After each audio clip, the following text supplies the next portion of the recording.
So to finish filling in your chapter 10 notes, remember I said for section 10.5, all 3 blanks are symmetry.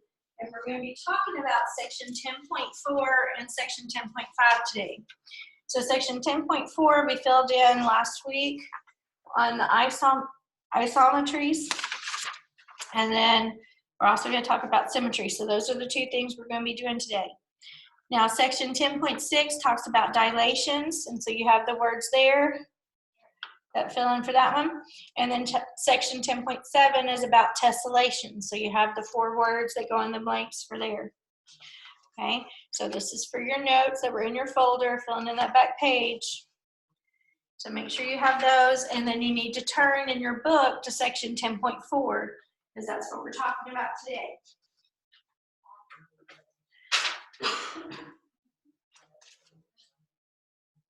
Okay.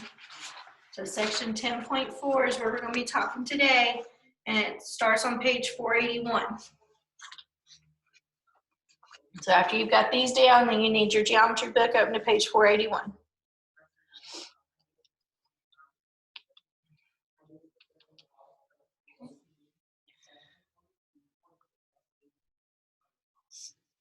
Now, with what we're talking about on page 481, we're talking about I always have my mouth doesn't want to say this word. Isometries. Okay. Isometry is a transformation that preserves distance. So that means all the points in the geometric figure remain the same distance apart when an isometry is being done. It's a type of transformation. Okay, so it preserves distance, collinearity of points, betweenness of points, the angle measure, parallelism, and triangle congruence. You have a whole list of these that it preserves on page 481 for the isometries. Okay, you have a whole list of things that it preserves. Okay, and it lists in a box over here the different types of isometry. So that's what we're focused on, because these are things that we've been talking about for the past week. The first one is a reflection. We've talked about reflections. We reviewed those yesterday. Reflection, remember, was where it flips the figure over. Then you had a translation. Translation, another word for that was slide. It slides the figure over. Then we had rotation. We talked about those and reviewed that yesterday. Rotation is when we were turning the figure on the coordinate plane. Then you have identity transformation. An identity transformation just means you get with what you started with. So basically everything stays exactly where it was. It doesn't move it at all. Okay? Just like multiplying by 1 is your multiplication identity because you get the number you started with. So an identity transformation, you get what you started with. It stays right where it was. And then a composition of isometries means like you may be slided over and then also reflected. It does 2 transformations on one figure. And that went to another definition that you have on page 482 that was on your notes. A glide reflection is the composition of a translation, because they call that a glide or a slide when they move it over, and a reflection. Okay, so when you put those 2 things together, it's called a glide reflection. Then you have the isometry theorem, which was on their notes as well. Every isometry can be expressed as a composition of at most 3 different reflections. So those were from our notes for that section. So basically what we're going to have to do in section 10.4 is just look at the figures that they give us and tell, okay, what did they do? Did they do a translation? Did they do a rotation? Did they do a reflection? Is an identity transformation where it's the exact same thing what they started with? What are they doing? So that's what we're going to be working on our first 12 problems that are on page 485. So page 485 in your book, we're looking at the exercises. On page 485, we're going to be doing 1 through 12. Okay, 1 through 12, page 485. Okay, section 10.4, we're going to be talking about Isometries, which basically is all the types of transformations that we have talked about up until this point. Okay, so what it says to do in our directions for 1 through 6 is it simply says, name the type of transformation illustrated by each isometry. Identify any transformation that is not an isometry. So now remember, if it's not an isometry, that means it's not one of those things that was in the list on page 481. Remember, we had our list in the box on page 481. Reflection, translation, rotation, identity transformation. Okay, glide, reflect, they had them listed there. Okay, so if it's not any of those things, then you would say not an isometry. If it is, you tell what it was, whether they just did a translation, they slid it over, whether they did a reflection, it's flipped over, whether they turned it and it was a rotation, you tell what it is. So we're on page 485. We're going to be doing number 1 through 12. We're starting with 1 through 6. So we're looking at the figures that they give us.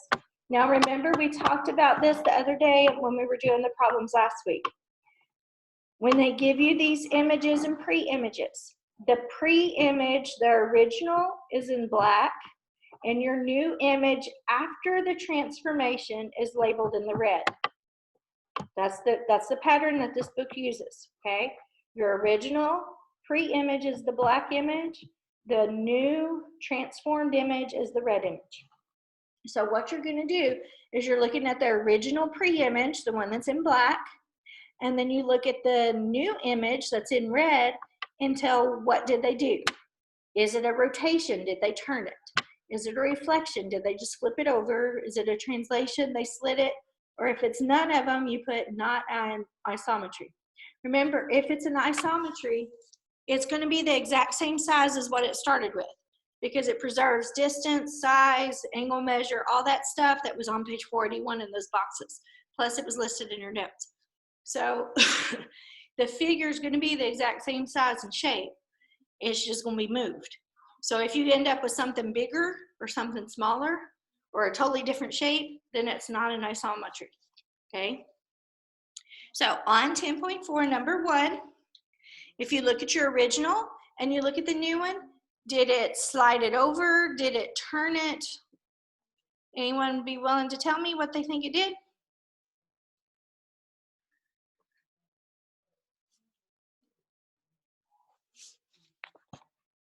Nobody's going to talk to you?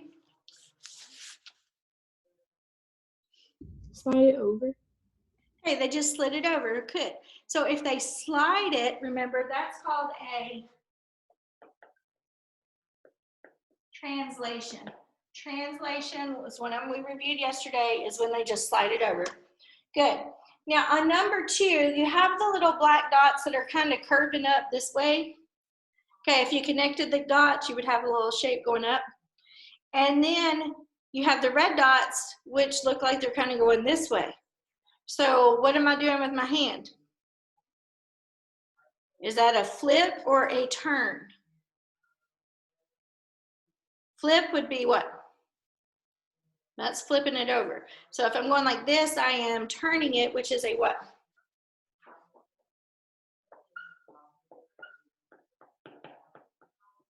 A rotation. It's turned. Now let's look closely at number 3. Michael, is my picture in number 3 the same size?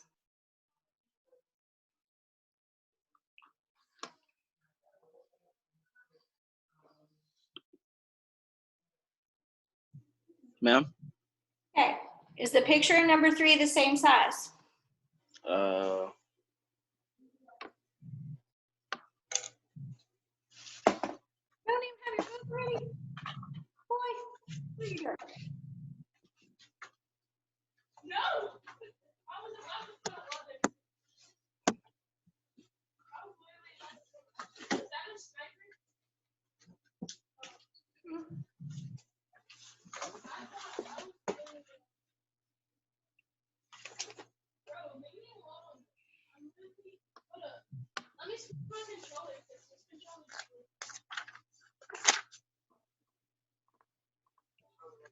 Page 485.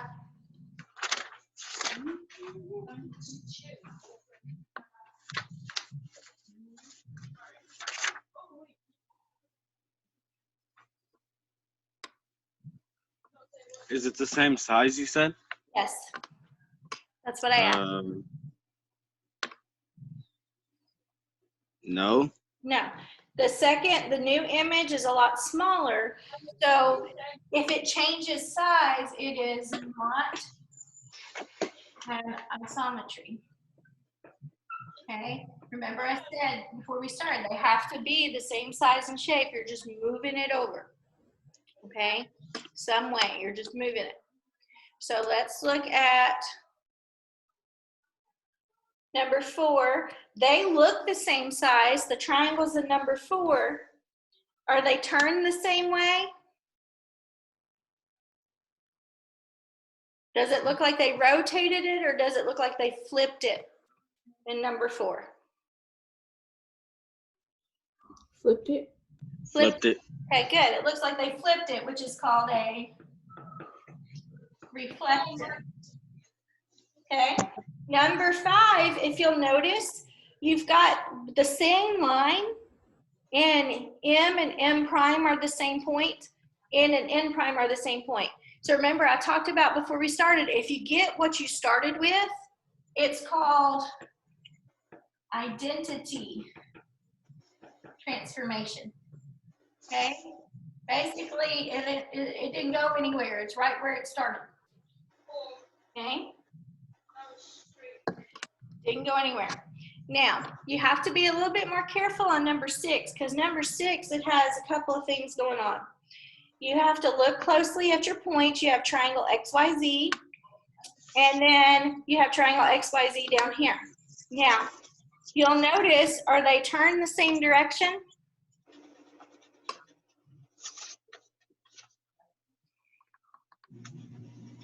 It looks like it's been flipped over, right?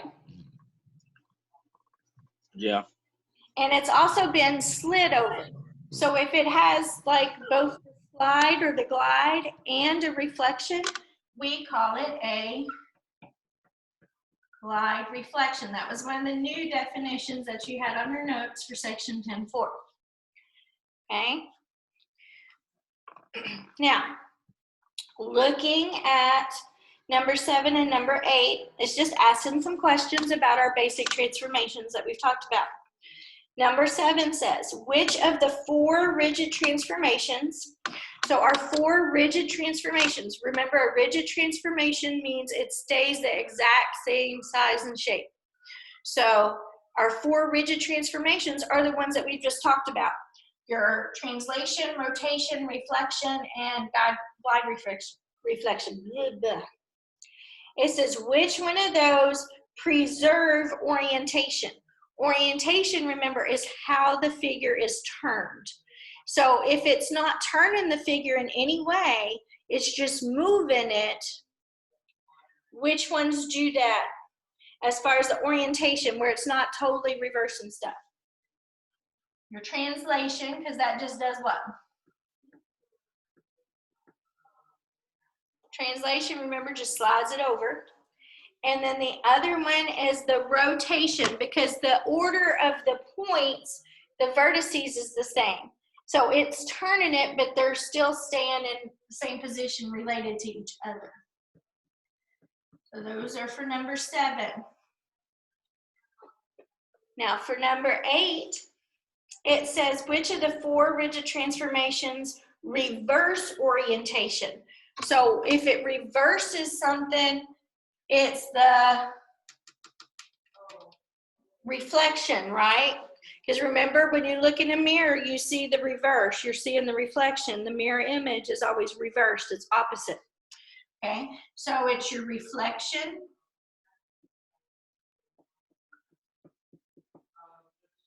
and your glide reflection for number 8. Okay. So everybody kind of got 1 through 8, and you understand what we're talking about a little bit. Okay. Now on 9, 10, 11, and 12, We have pictures again. You have your original black pre-image and your new transformed red image. And it says identify each transformation as either a reflection, a translation, a rotation, or a glide reflection. So this stuff that we're doing today is very similar to what you should have done if you did that worksheet that was in your folder that I asked you to work on Monday. It's just telling what they are doing to the figure. If it has been reflected, flipped over. If it's been translated, just slid or glide, however you want to refer to it, over. Or if it is rotated, turned. Okay, so you're doing the same basic thing on these as you were supposed to have done on that worksheet. Okay, so looking at number 9, you have to look at the triangle's vertices to tell whether they flipped it over or not. So your original has A at the bottom left, B at the top, C. Your new one has A at the bottom left, B at the top, and then C. So basically it just slid it over, so the name for that is what?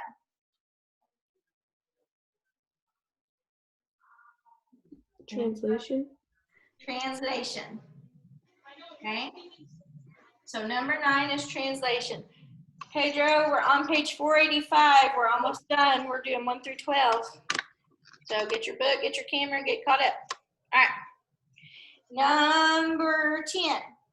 You look, it has D down at the bottom left, E at the top, and F at the bottom right. Then you'll notice in your new image, instead of D being on the bottom left, it's now on the right. So it did what to it?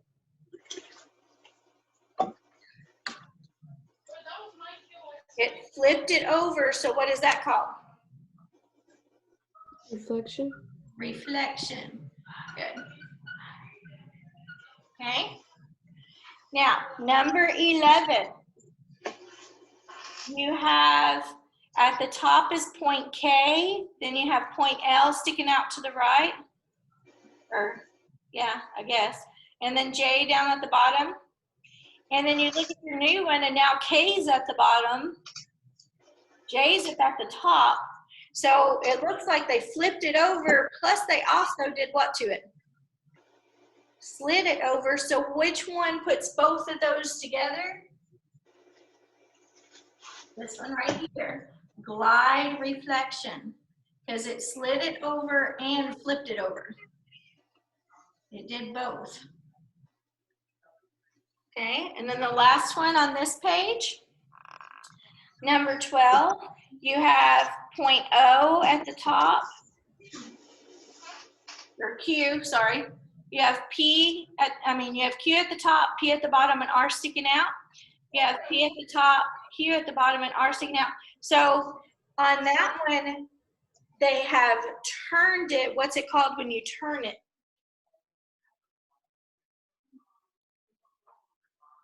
Rotation. Rotation. Okay, so you need to make sure you have your answers down for 485. It's just giving you more practice, basically, recognizing the different transformations. And remember, you should have done those things on that worksheet as well. And when you're done getting those down, you need to turn your book to page 492, where it starts talking about symmetry, section 10.5. So I'll give you a minute to make sure you have those down and get turned to page 492. Okay, I'm going to try to scoot it back a little bit since Pedro came late. Bad child. So he can see all of them at once, hopefully, for the most part. So he can get his answers down.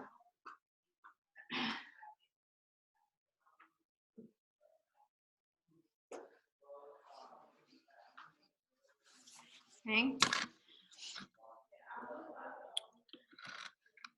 All right.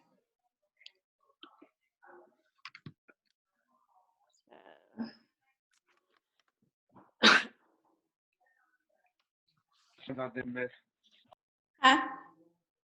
Did you get them? Okay. So on page 492, we start talking about symmetry. Okay. Symmetry in God's creation is amazing. Look at the seashell. If you reflect the left side across the drawn line, it's exact same on the right. Okay?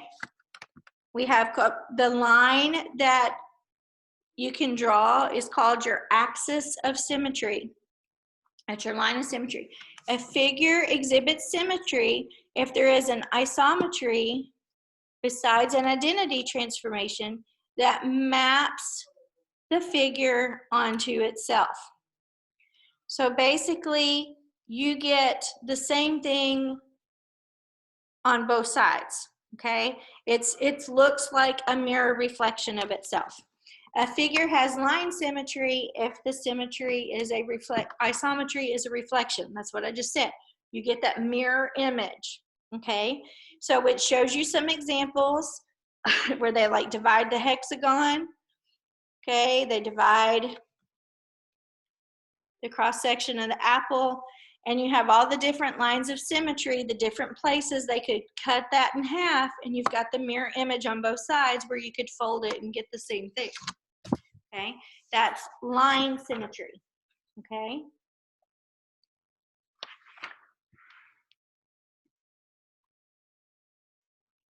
So that's what we're going to talk about first, is just the line symmetry. Okay, so if you look on page 495, we have 12 pictures. We have 12 problems we're going to look at. Okay, now each question has 3 parts. Part A is looking at the line symmetry. Part B is rotational symmetry, and part C is point symmetry.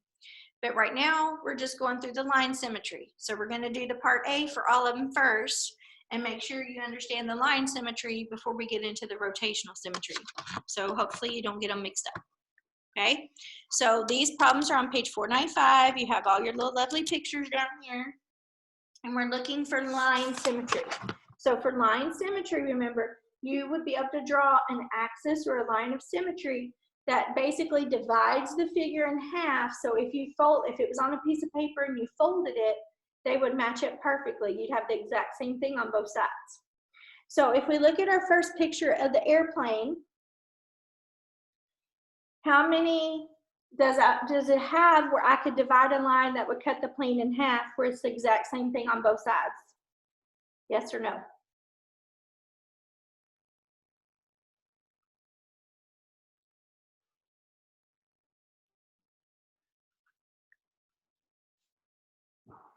And don't ask me to draw that little plane. Okay. If you look at your little airplane, okay, if I drew a line straight up and down through it, am I going to have the same thing on both the left and on the right hand side? No. If I draw a line straight across this way through the center of the plane, is it going to be exactly the same on the top and the bottom, just a mirror image? Like the plane in half. So it's got one line of symmetry. Okay, right now we're answering part A for all of them. One line of symmetry, because I'm going to show you on my book. See, you can draw the one line straight across. Can I see? So it has the one line of symmetry where it's the exact same thing on the top and the bottom. Now, on that weird picture in number 2, we're trying to find how many lines of symmetry it has. So if I drew a line straight up and down through the middle, the left and right would be the same. If I drew a line straight across through the middle this way, the top and bottom would be exactly the same. Do I have any others that I could draw and it would still be the same on either side of the line?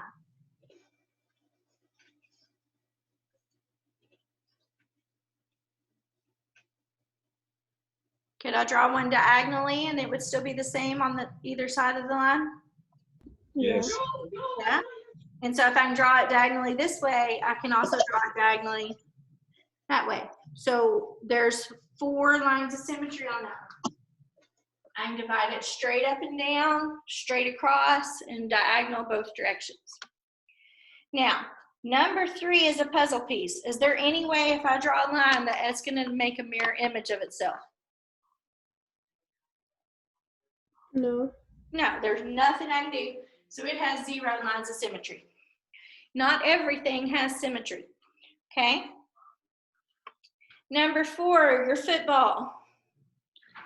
How many lines of symmetry could I have in it?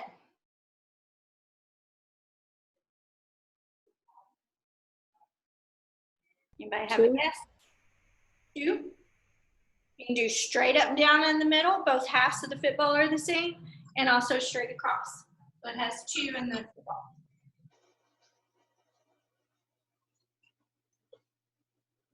Okay, number 5. 1. 1, because it can go straight up and down through the middle. Number 6 is a bunch.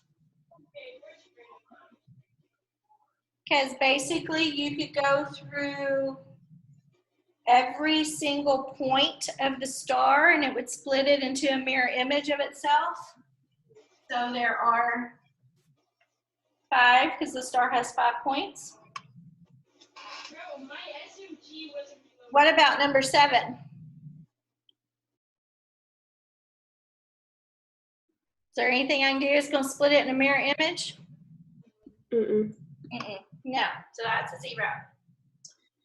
Number 8, on that seashell, can I split it in half? Straight up and down the middle? 1. Number 9, you have to look at this one. If you try to split it in half, yes, for the circle, but you also got to pay attention that it's like a hubcap. Those little triangles, are they going to match up where they're mirror images of each other? The way they're turned, if I fold it in half, are they going to be matching up? No. No, so that one's a 0. Number 10 on that flag, it's kind of similar to number 2. You can go straight up and down, straight across, and then through the 2 diagonals. 4. 4. Number 11, it's got the words there, but if I split it in half, are they turned the same way? Where they match up if I folded it over? With those little letters? Letters are turned different directions, so that's going to be a 0. And then what about my smiley face?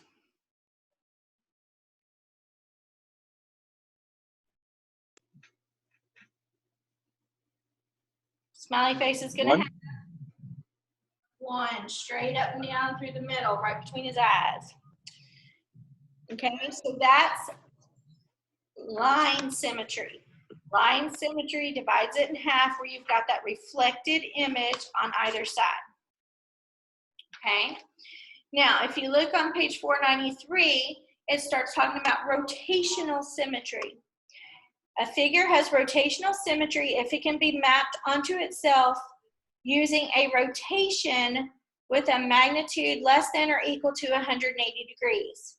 So remember when we talked about our rotations, 90 degrees was like a quarter turn. It was 1 quadrant, remember? 180 degrees would be going the exact opposite. So it's like a half turn, 2 quadrants. Okay, so the magnitude can be either 90 or 180. It's either going just a quarter turn or halfway around for our magnitude of rotational symmetry. Okay, so what you're looking at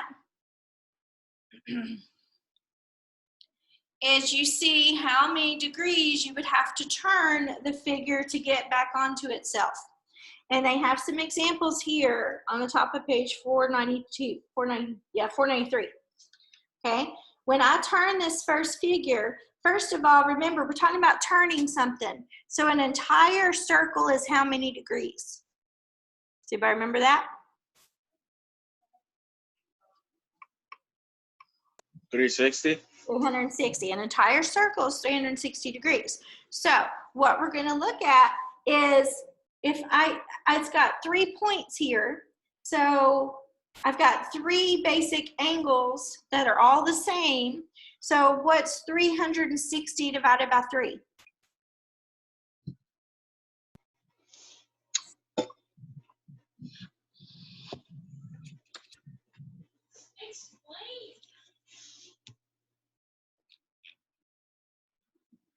360 divided by 3 is going to be 120. So this is 120 magnitude, because that's what it would take to go from this point at the top to turn it to get lined up to be at this point on the bottom. Okay? It's 120-degree magnitude. That's talking about how many degrees you turn it to get it where it's going to match up.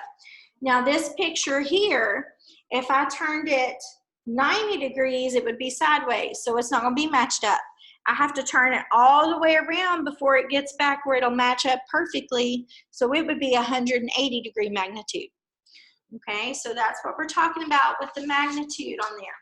So now on 1 through 12, we're going to go back and get our second part of the answer, which is our rotational symmetry. And it says in part B, the magnitude and order of any rotational symmetry.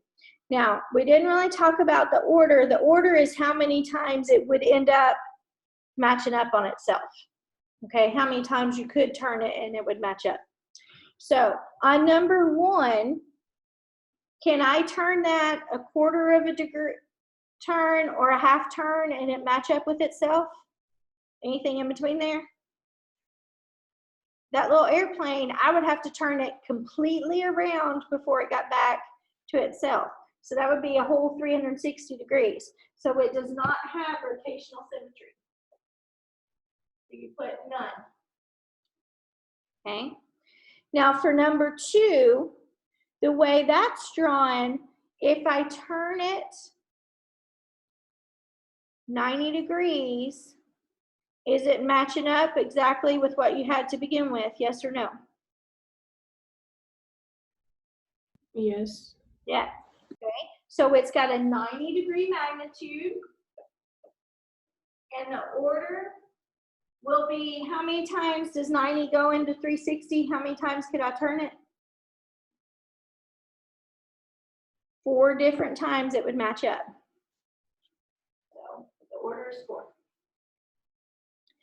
Now, obviously on number 3 again, when you got that weird puzzle piece shape, there's no symmetry to that whatsoever. So it's still none. Okay. Now on number 4, it says with our little football, if I turn it a 1/4 of degrees, then it would be standing up on the point of the football. But if I turn it on over, it matches up exactly again. So if it goes completely over, that's 180 degrees. And then I could do it again to get back with what I started with. So its order is 2. Number 5. Again, when it just has that one line of symmetry, you're not really going to have that rotational symmetry because it's going to have to go all the way around the 360 times. So that one's a none. On number 6, when you turn that star, remember there's 5 points on the star, and we already talked about when we did our line symmetry, if I could split it on any of those points, it would line up, it would fold in half. So every point, if I turn it to that next point, it matches up. So it has rotational symmetry as well, but it was of a 5. So how many times does 5 go into 360? You have to divide it to see what degree magnitude you have. Everybody dividing it? Anybody even got a calculator? I did it. 72. 72. Okay. So 72 degrees is your magnitude. Okay. Now its order, we just said each one of those is going to be, we have 5 points. So you can do it 5 different times before you get back to where you started. Now number 7, we didn't have any line symmetry, but with that parallelogram, it's kind of like the football. If I turn it halfway around, it's going to end up with what we started with. So it's going to be 180 degrees and order of 2, because I can turn it where it matches up, where it's the exact opposite, and then I can turn it back another time to where it's where we started. Okay, the seashell is kind of like the flower and the airplane. It does not have any rotational symmetry. Okay, now with the hubcap, that's what it is, that thing down there. With that, you kind of have to look at the little like triangles that it has in there, how many of those there are, to kind of get an idea of how many times you can turn it. Because basically every little turn that you do where it matches up one of those triangle cutouts with the next one would be your rotation. So there's like 1, 2, 3, 4, 5, 6, 7. Is there 8 little triangle cutouts? Am I reading that right? Am I counting that right?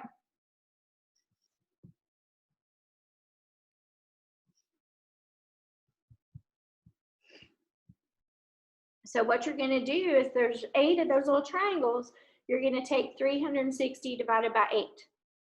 So when we do that, we get 45. So your magnitude is 45 degrees. And then the order, I said there were 8 triangles. So I can turn it 8 different times and it will match up with what it was starting with. Now, number 10, remember, we already said was pretty much like number 2 with that picture, so it's going to be the same. You have the 90 degrees, and it has an order of 4. Okay.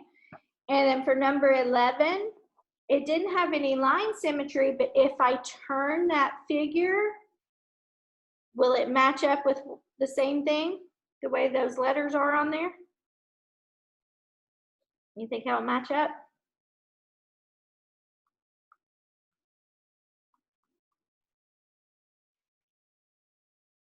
If I do like a quarter turn, will it match up with the same as what it started with?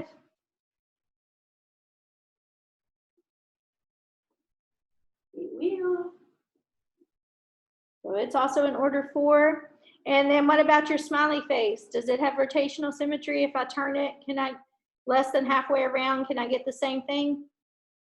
No. So that one's a none. Nope. So we have these first numbers were for your line symmetry. These next numbers were for our rotational symmetry. When you're talking about rotational symmetry, you have the magnitude, which is your degrees. That's going to be somewhere between 0 and 180. And you also have the order, which is how many times you can rotate it and end back with what you started with. Line symmetry shows a reflection. Rotational symmetry, of course, shows rotation. That's what its name says. Okay. So everybody got those 2? Yes? Now the last type is called point symmetry. Okay. Any figure where every point reflected through a central point aligns with another point of the figure is said to have point symmetry. Okay. Any figure that has a point that's aligned with another point through the center is said to have point symmetry. So that means it's going to look like the star where you can match up maybe, or something where it's the same on both sides from a center point. So number 1 is obviously going to be no with the airplane. Number 2, if you've got that center point in the middle and you have all those points from it, so it's going to be a yes. We're doing our point symmetry. Number 3, of course, is no, because it doesn't have any. Number 4, the point symmetry. If I go this way to this end of the football and to this end of the football, they match up the same. Same for the top and bottom, so it's yes. Basically, if you have those lines that intersect for your points of symmetry, you can sometimes have point symmetry. The flower thing, no. Okay. Now, with the star, Remember what I said, it has to be the exact same on either side. So if you look at your star, this only had 5 points on the star. So if I'm at the very top point, if I go through the center point at the bottom, it's on where it caves in. So does that match up exactly? No. Number 7, if I had a point in the center going out to either side, that would be a yes. Number 8's a no with the shell. Number 9 would be a yes, because you can go from one point of a triangle, you can go straight across through the center to the other. Number 10 is going to be a yes. Number 11, if I go from the center point to the top, I'm on the top of that little like N looking thing. If I go straight down, I'm at the same point on the opposite side, so it's a yes. And then with our smiley face, it's a no. Okay, now we don't use the point symmetry a whole lot. The 2 main ones that we're going to focus on are your line symmetry, which is the reflection, and your rotational symmetry, which has the magnitude and the order. So get over a little bit. So you try to get the glare off there. So if you're still trying to get caught up, make sure you have all those down for section 10.5. And then I had emailed some of you that were still missing some quizzes and tests from chapter 9. I was going to focus on chapter 9 today. So if you still had those that you needed to work on and you wanted extra help with that, you can stay on. Otherwise, you can go. Just make sure you get them turned in to me. Some of you also didn't turn in yesterday's quiz. Some of you sent those to me and I sent them back, as far as like telling you, hey, look at this one again. So I was trying to send it so you could correct it. So if you didn't send it yet, you need to get that one to me. It only had 5 problems on it, people. So make sure you get that done and get it back to me so I can send it back if you need to do corrections on it. Like I said, if you have your quizzes or your tests from chapter 9 that you still wanted extra help with, I'll work on those with you. We can just stay on a little bit and try to get that done. Otherwise, I will see you tomorrow at 11.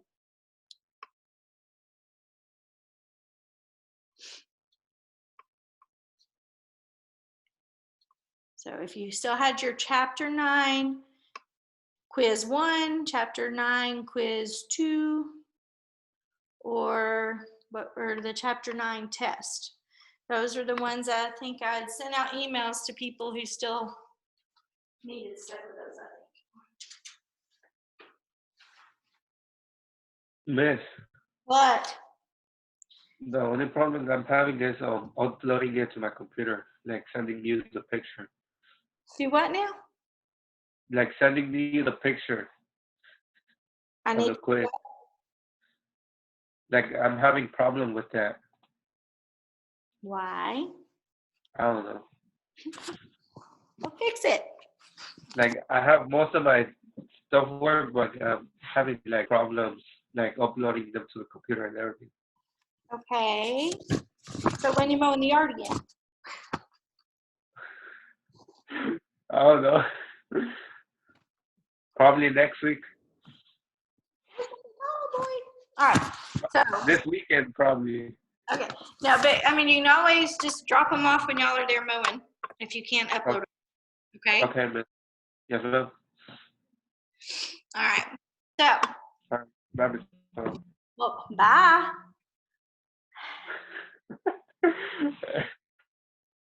Okay. So, Kaya and Michael. All right. So the main one that I think both of you were missing was the quiz 2 on geometry. Chapter 9, quiz 2 over section 6, 9.6 and 9.7. So we'll talk about that one first. Of course, it helps if you have your quiz where you can see it or whatever. But this is the one that dealt with our spheres and then our spherical geometry. Okay, so it was like a quiz that I had emailed as an attachment. I had typed it up.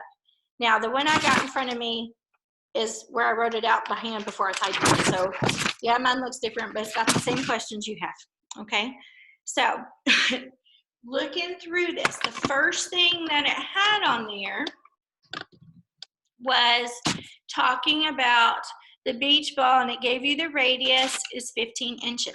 So when you're looking at that, you need to know your formulas for a sphere. So we only have 2 formulas for a sphere because it does not have different faces. It's only got the one surface. So you have the main surface area of the sphere, which is 4 pi r squared. And then you have the volume of the sphere, if you were going to try to fill up inside the sphere, 4/3 pi r cubed.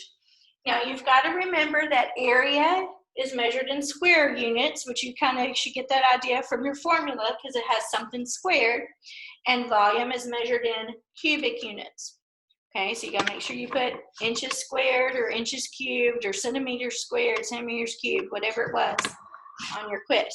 So looking at number 1 on the quiz, it gave you the radius of the beach ball.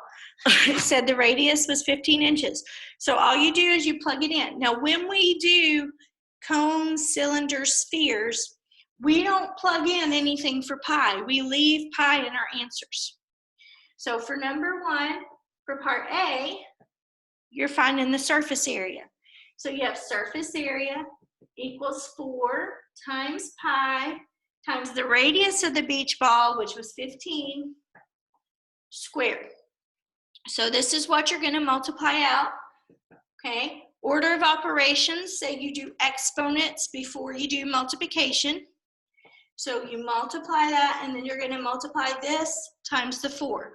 You leave pi on your answer. So you'll have whatever number you get when you multiply that, pi inches squared.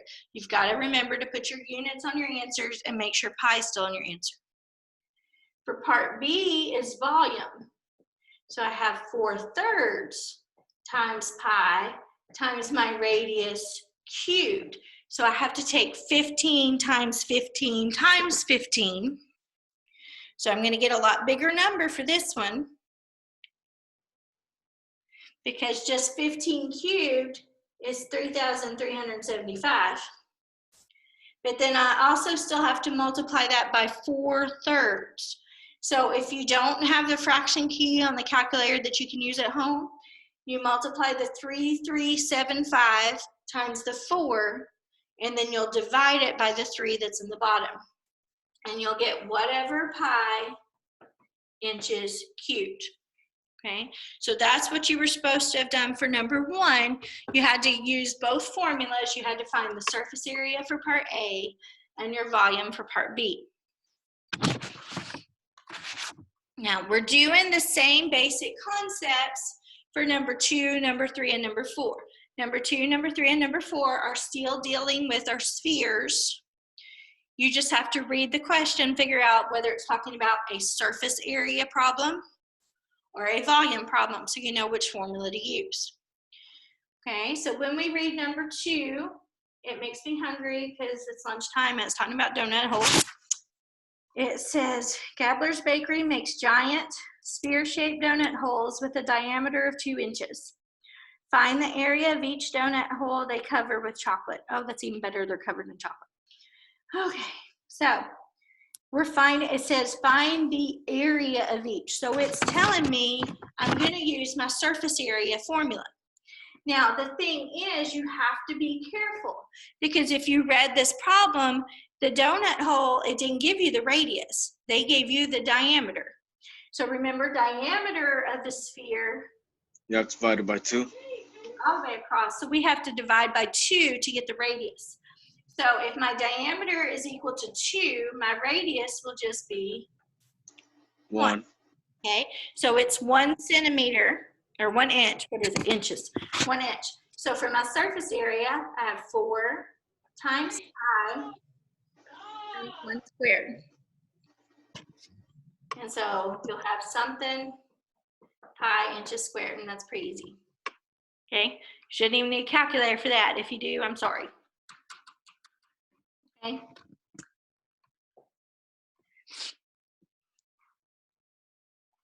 So that's number 2. Now on number 3, it talks about a basketball has a circumference. Now remember, circumference is the distance around the figure. So measuring around the basketball is 24 pi centimeters. How many cubic centimeters? So cubic, which formula am I going to need? Surface area or volume? I'm talking about cubic. Volume. Volume, okay. How many cubic centimeters of air does it take to fill the basketball? So this one you have 2 parts, okay? It gave you the circumference, but for my formula for volume, I have to know my radius.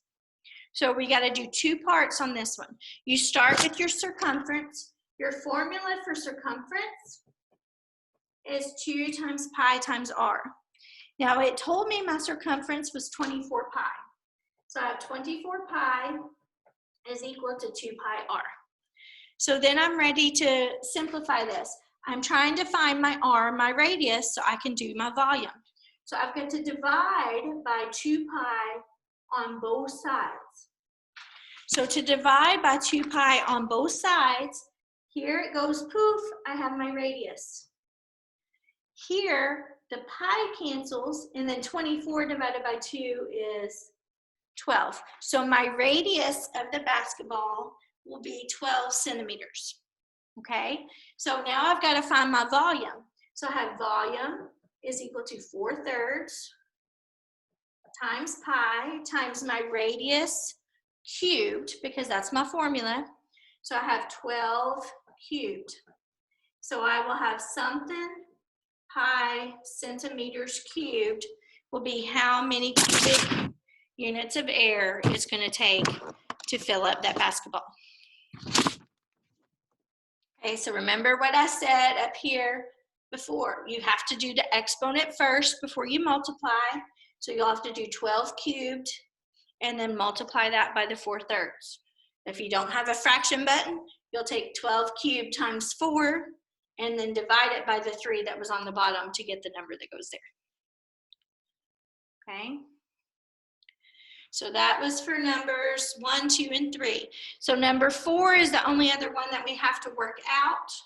And then 5, 6, 7, and 8 just dealt with definitions from section 9.7. We'll talk about those, and then we'll talk about how these relate, which problems these relate to on the Chapter 9 test as well, for those that still need to work on that. Okay? So looking on here, everybody got what you need for number 3? Kaya, you good? You getting these down? Yes. So I'm going to roll up here to the top so I have some room. Now for number 4, let's read this one. It says a cylinder-shaped canister. Okay, remember cylinder. Cylinder looks like this. So I have a cylinder-shaped canister that has a hemisphere lid. Remember, hemisphere is half of a circle. So it's got like a little round dome top that fits on this canister. Okay, find the volume of the canister with its lid. So it's talking about filling the entire thing up. So you have the cylinder and the hemisphere that you got to find the volume of and then add them together. Because it wants to know the volume of the canister with the lid if it has a radius of 3 inches and the height of the canister is 8 inches. So this involves remembering your volume for a cylinder, okay, from previous and adding that with the hemisphere, okay? So for my volume of a cylinder, for a cylinder, remember it's the area of the base, which the bottom of the cylinder is a circle. So I have the area of the base times the height. And then for a hemisphere, hemisphere is half of a sphere. So for that part, I have to put half of 4/3 pi r cubed. Okay, so for the cylinder, I have the area of the base, pi r squared times the height. For the hemisphere, I have half of my sphere formula for volume. So I've got to plug in the information it gave me and then work this out. So for the cylinder and the sphere, it both said they had a radius of 3, and then the height of the cylinder was 8. So everywhere that there's an r, I'm going to put 3. So I have pi times 3 squared times the height, which was 8, plus 1/2 times 4/3 times pi times 3 cubed. And so I have to work that entire thing out. So when I go to work it out, remember we're supposed to use our order of operations. You have to take care of exponents first, then you multiply and becomes before any of the adding. Adding's going to be the very last thing we do. Okay, so I'm going to square this and get 9, and then 9 times 8, have that part. Now for this part, where I have the half times the fourth, I'm going to go ahead, I like reducing my fraction. 2 goes into itself once, 2 goes into 4, 2. So basically I got 2/3 times pi times 3 cubed.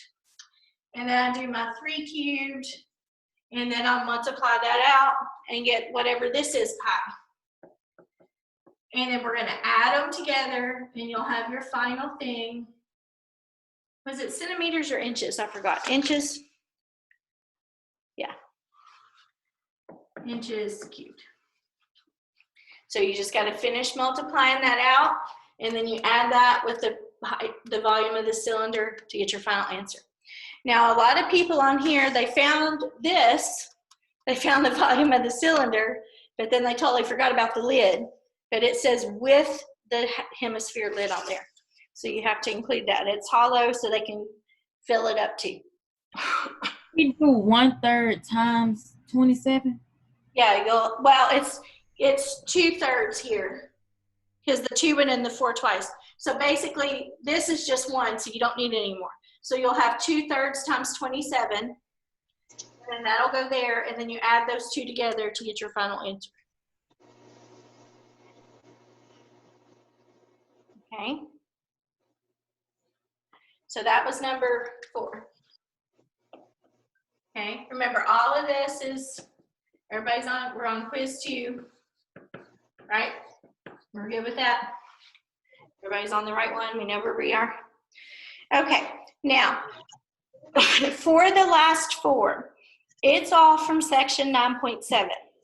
It's talking about, so if you have your notes paper, it's basically all right there on the notes paper or in the reading on the first page of section 9.7 in your book. Okay, either one of those is on there. It's talking about your latitude and your longitude,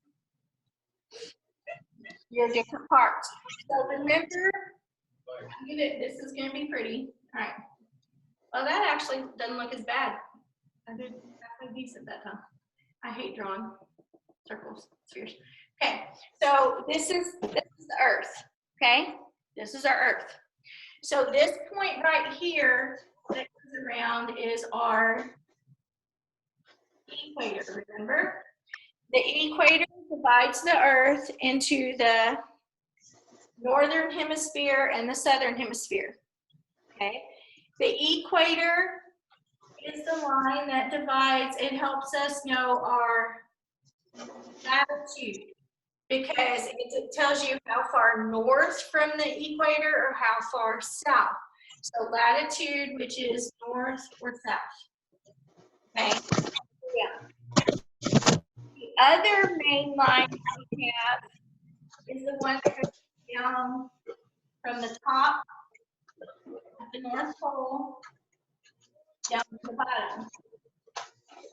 This line is called our meridian. It divides the Earth into the western hemisphere, the U.S. and the eastern hemisphere.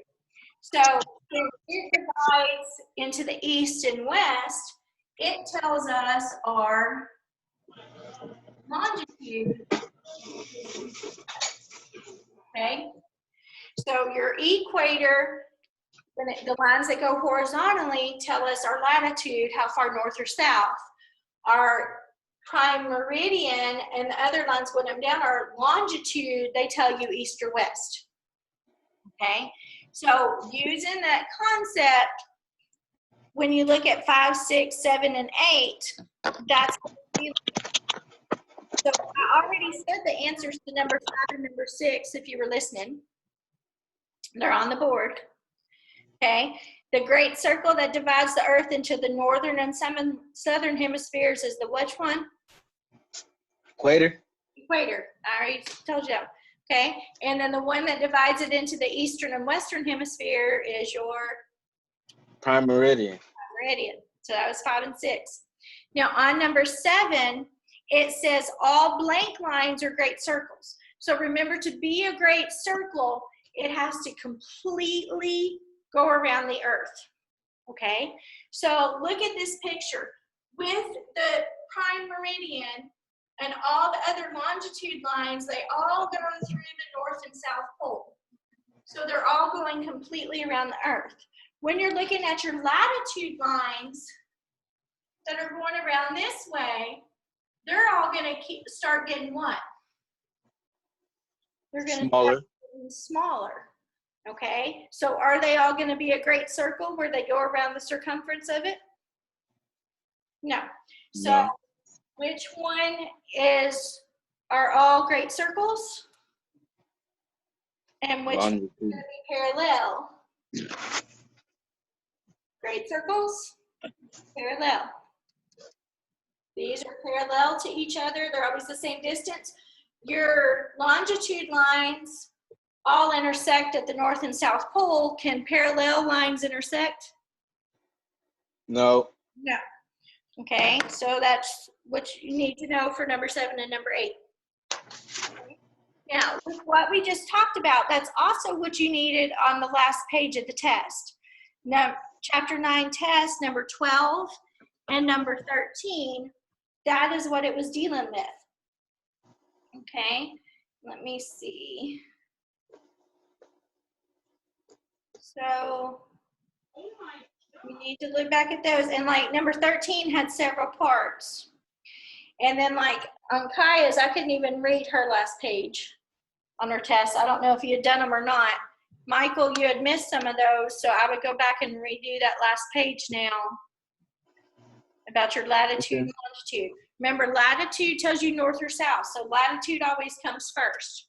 They always tell you north or south before they tell you east or west when they give coordinates.